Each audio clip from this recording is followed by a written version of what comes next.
கவலைப்படாதீங்க சார். உங்க பையனால உங்களை பக்கத்துல இருந்து என்னால பாத்துக்க முடியல.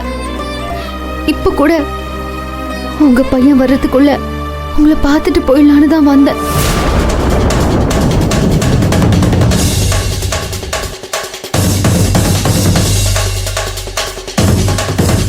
நீங்க சீக்கிரமா குணமாகி வரணும்னு நான் சாமி கிட்ட வேண்டிக்கிட்டு தான் சார் இருக்கேன். கண்டிப்பா என்னோட வேண்டுதல் பலிக்கும் சார்.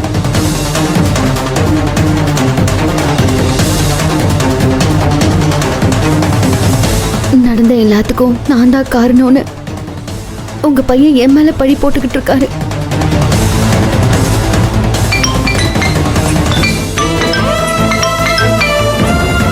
செக் ரிட்டர்ன் ஆயிடுச்சுன்னு ஒரு வார்த்தை என்கிட்ட சொல்லிருக்கலாம்.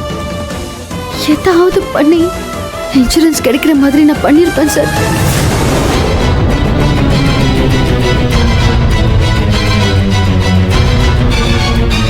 நீங்க மறந்ததுனால பாருங்க இப்ப எவ்வளவு பெரிய பிரச்சனைன்னு.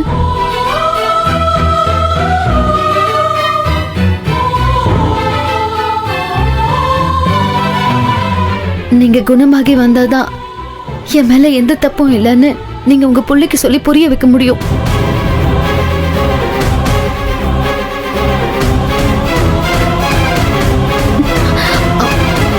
உங்களுக்கு ஒன்றும் ஆகாது சார். நீங்க சீக்கிரமாவே கண்ணை முழிச்சு திரும்பவும் கம்பெனிக்கு வந்துருவீங்க.